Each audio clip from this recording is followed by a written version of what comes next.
শুভ সকাল আমার প্রিয় বন্ধুরা, তোমরা সকলে কেমন আছো? আশা করছি তোমরা যে যেখানেই আছো প্রত্যেকেই খুব ভালো আছো এবং সুস্থ আছো। আমিও বেশ ভালোই আছি। এস ফ্যামিলিতে আরও একটি ঝলমলে ব্লগে তোমাদেরকে অনেক স্বাগত জানাই। আজ এপ্রিল মাসের 17 তারিখ বুধবার, ঘড়িতে সময় এখন সকাল 7টা। তোমাদের সঙ্গে নিয়েই আজকের ব্লগটি এখন থেকেই শুরু করছি। সকালের সমস্ত আশিবাসি কাজ কমপ্লিট হয়ে গেছে। এদিকে চলে এসেছি বাইরের বাথরুমে। বাসি যে জামা কাপড়গুলো রয়েছে ভাবলাম এখন সার্ফের জলে ভিজিয়ে রাখি। তার জন্য গিজার থেকে একটু গরম জল সেই সঙ্গে ঠান্ডা জল মিশিয়ে এই যে এখন ভিজিয়ে রাখছি। মশারিটা প্রথমেই সার্ফের জলে ভেজাচ্ছি। আর এটা কিন্তু পরিষ্কারই রয়েছে, তবুও 2-3 দিন টানিয়েছি, তো ভাবলাম কি যে এখন একবারে ধুয়ে তুলে রাখবো। তো একটা বিষয় কি জানো তো, শীতের সময় একটা মশারি টানাই, যে এই মশারিটা যে দেখতে পাচ্ছ এটা ভিজিয়েছি, এটা শীতের সময় টানাই, আর গরমের সময় আরেকটা। তো যাই হোক, দুটো মশারি কিন্তু আমার লাগে। তো এদিকে জামা কাপড়গুলো ভিজিয়ে আমি যে পুজোর ফুলগুলো সুন্দরভাবে সাজিয়ে রাখছি। সকালে রান্নাবান্না কিন্তু এখনও হয়নি, ভাবলাম এই সমস্ত কাজ বাজ একটু কমপ্লিট করে নিই, তারপরে কিন্তু রান্নাঘরের দিকে যাব। তো এদিকে দেখো আমি জামা কাপড়গুলো ধুয়ে এই যে বাইরেই মেলে দিয়েছি উঠানে, আজকে আর ছাদে যাইনি। সত্যি কথা বলতে এত পরিমাণে গরম, যেতেই ইচ্ছা করছে না ছাদে। বাইরের কাজকর্ম করে চলে এসেছি এই যে আমার শ্বশুর মশাইয়ের রুমে। এখন আমি কিন্তু সুন্দরভাবে আলনাটা গুছিয়ে দিচ্ছি। তার আগে কিন্তু আমি বিছানাটা সুন্দরভাবে পরিপাটি করে গুছিয়ে নিয়েছি, আর এখন আলনাটা গোছাচ্ছি। আমাদের বাড়িতে যদি একটু এলোমেলো করে থাকে কোনো জিনিস, তাহলে কিন্তু আমার শ্বশুর মশাই সেই সঙ্গে কিন্তু আমার মেয়েও করে থাকে। এই নিয়ে কিন্তু আমার শাশুড়িমার সঙ্গে একটু দু কথা লেগেও যায় আমার শ্বশুর মশাইয়ের সঙ্গে। তো যাই হোক, বয়স হলে কিন্তু মানুষ এরকম একটু হয়েই যায়। তো এদিকে আমি জামা কাপড়গুলো তাড়াতাড়ি ভাঁজ করে আবার যাব রান্না বান্না করতে। জামা কাপড় কাচা ধোয়া মেলে দেওয়া সবকিছুই হয়ে গেছে। তারপরে ভাবলাম যে শ্বশুরমশাই রুমটাই আগে গুছিয়ে পরিষ্কার পরিচ্ছন্ন করে একবারে ঝাড় দিয়ে বাইরে নিয়ে যাব।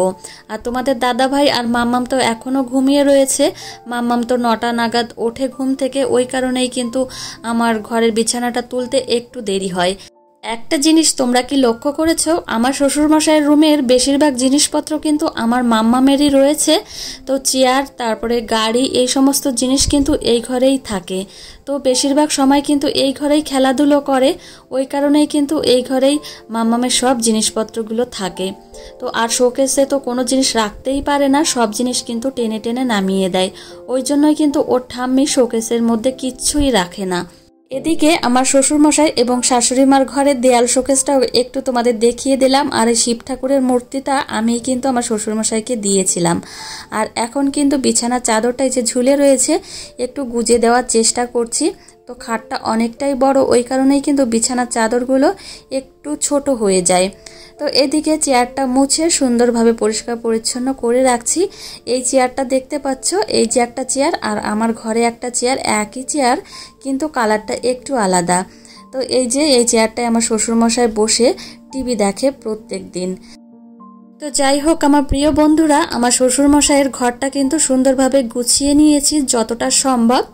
তো এদিকে বিছানা চাদরটা কিন্তু চেঞ্জ করিনি, একটু নোংরা হয়েছে, ওই কারণে আজকে আর হবে না চেঞ্জ করা, কেননা সকালে অনেকটা দেরি হয়ে গেছে, সকালে রান্না বান্না করতে হবে।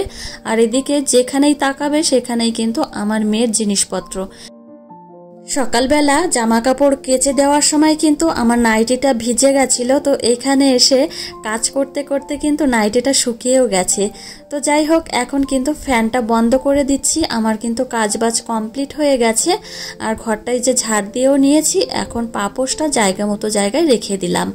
প্রথম যে এই যে পর্দা টানানো রুমটা দেখতে পাচ্ছ, এইটা হলো আমার শ্বশুরমশাই থাকে, মাঝখানেরটায় আমার দেওর থাকে, আর এই যে বারান্দার যে রুমটা এইটাই কিন্তু আমরা থাকি। তো যাই হোক, যতটা সম্ভব তোমাদের দেখানোর চেষ্টা করেছি। এখন কিন্তু রান্না বান্না করতে যাব। নাইটিটা চেঞ্জ করে এই শাড়িটা পরে নিয়েছি আর ঝটপট করে চলে এসেছি রান্নাঘরে। আজকে অনেকটাই দেরি হয়ে গেছে রান্নাবান্নাটা শুরু করতে। প্রত্যেক দিন প্রায় রান্নাটা শুরু করি 8টার দিকে, আজকে 8:30 বেজে গেছে। যাই হোক, আজকে কিন্তু সকালে রান্না করছি লুচি, সেই সঙ্গে ঘুগনি।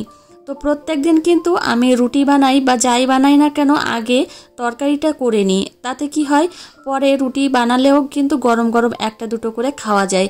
তরকারি যদি দেরি করে রান্না করা হয় তাহলে কিন্তু একটু অসুবিধা হয়, ওই যে কি হয় লুচি বানাচ্ছি কিন্তু খেতে পারছে না, সবজিটা তো লাগবে ওই কারণেই কিন্তু।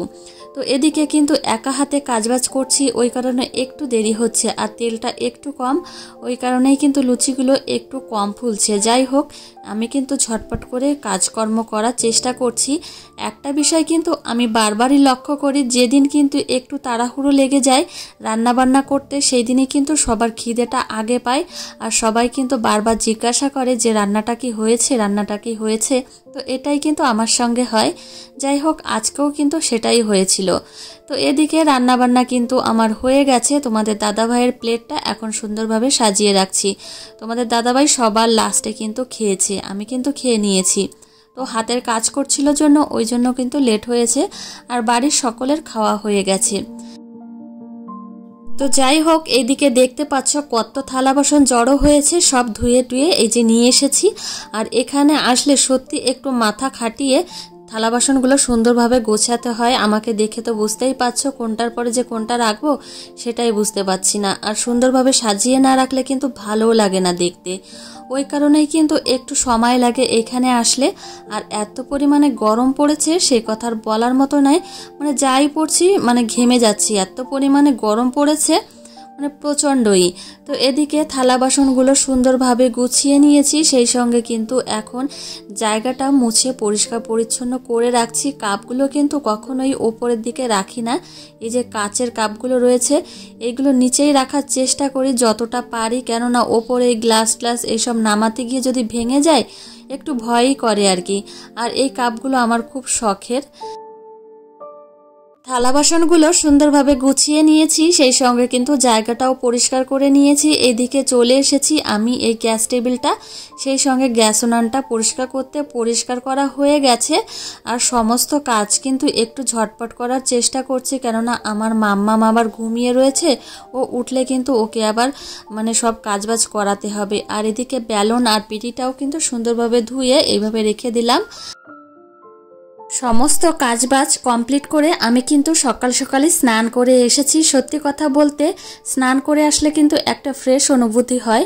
তো আমি এদিকে কিন্তু স্নান করে রেডি হয়ে নিয়েছি, আর আমার মাম্মামও কিন্তু ঘুম থেকে উঠে গেছে, ওকে এখন ব্রাশ করাচ্ছি। একটা বিষয় কি জানো তো, আমার মেয়ের মুখে এখন অনেক দাঁত হয়েছে, সেই সঙ্গে কিন্তু ও এখন মাছ ভাত সব কিছুই খায়, মুখে দুর্গন্ধ হতে পারে, ওই কারণেই কিন্তু আমি ও দাঁতটা ব্রাশ করিয়ে দিই একটু নিয়ম করে সকালবেলা। স্নেহা মণ্ডল নামে একজন বোন আমাকে কমেন্ট করেছিলে তোমার নামটা নেওয়ার জন্য, তোমার নামটা কিন্তু আমি নিয়েছি। সেই সঙ্গে তুমি জানিয়েছিলে তোমার একটা 17 মাসের ছেলে আছে, সে কিন্তু খুব দুষ্টু, সে কথা তুমি জানিয়েছিলে। আসল কথা কি জানো তো, আমি আমার মা আমার শাশুড়ি মা সেই সঙ্গে অনেকের কাছেই শুনেছি যে ছেলে বাচ্চাগুলো একটু দুষ্টু হয় মেয়েদের তুলনায়, মেয়েরা কিন্তু একটু শান্ত হয়। তো এটা কিন্তু আমি শুনেছি, সেই সঙ্গে কিন্তু চোখেও দেখেছি। আমার একটা দিদির ছেলে আছে, সে আমার মেয়ের থেকে 3 মাস কি 4 মাসের বড় হবে, সে কিন্তু খুবই দুরন্ত, আর কোনো সময় কিন্তু সে হাঁটে না, সব সময় কিন্তু দৌড়ে বেড়ায়। ওই কারণেই কিন্তু আমি বলছি। তো এদিকে কিন্তু আমার মেয়েকে সুন্দরভাবে ব্রাশ করানো হয়ে গেছে, সেই সঙ্গে কিন্তু চোখ মুখও ধুয়ে দিয়েছি ভালো করে। এখন কিন্তু ওকে একটু জল খেতে দেব, সেই সঙ্গে কিন্তু একটু পরেই ওকে আবার খাওয়াবো। আজকে সকালবেলাটা মাম্মামকে ভাত খাওয়াবো, একটু মাড়ালা ভাত রান্না করেছি, সেই ভাত এই যে দেখো আলু সিদ্ধ দিয়েছিলাম, সেই সঙ্গে একটু মাড় রয়েছে, তো এই ভাতটাই খাওয়াবো। তো এই ভাতটা আমি ভালো করে হাত দিয়ে চটকে নেব, চটকে নিয়ে তারপর কিন্তু মাম্মামকে খাইয়ে দেব। এই যে দেখো এই টাইপের হয়েছে ভাতটা।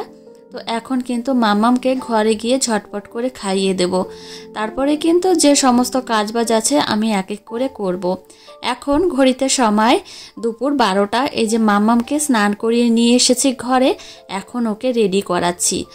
প্রত্যেক দিন রেডি করানোর সময় কিন্তু ওকে একটু হাতে বা আঙুলে একটু ক্রিম দিতেই হবে, যখন তেল মালিশ করি তখনও হাতে একটু তেল দিতেই হবে। তো এটা ওর অভ্যাসে পরিণত হয়েছে।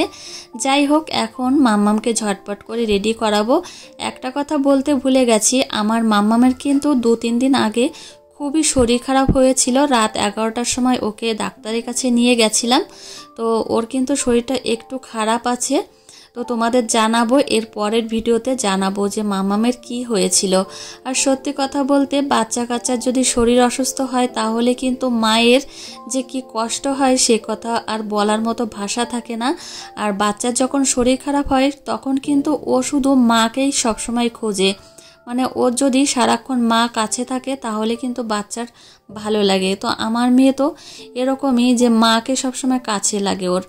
তো এই যে পাউডার একটু ওর গলায়, সেই সঙ্গে কিন্তু যেখানে ভাঁজ টাজ রয়েছে পায়ের সেখানে একটু দিয়ে দিলাম।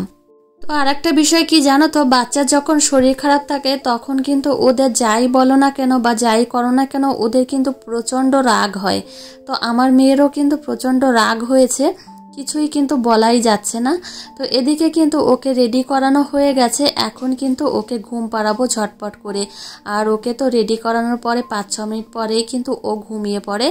সকালে এবং দুপুরের দিকে ও ঘুমোনো নিয়ে তেমন একটা দুষ্টুমি করে না, ও যত দুষ্টুমি রাতের দিকে। রাতে দেরি করে ঘুমোয়, ওই কারণেই কিন্তু সকালে দেরি করে ঘুম থেকে ওঠে, এটাই হচ্ছে আসল কথা। মাম্মামের যখন শরীর খারাপ হয় তখন আমার মনে হয় যে আমার কারণেই হয়তো শরীরটা খারাপ হয়েছে, তখন কিন্তু আমাকে নিজের কাছে নিজেকে অপরাধী বলে মনে হয়। তো যাই হোক, কোনো মাই চাইবে না তার বাচ্চার শরীর খারাপ হোক। আসল কথা কি জানো তো, এই যে পরিবেশের যে ওয়েদার, সেই ওয়েদারের জন্যই কিন্তু বাচ্চাদের শরীরটা খারাপ হয়। প্রাকৃতিক পরিবেশের বিরুদ্ধে তো আমি কোনো কাজ করতে পারবো না।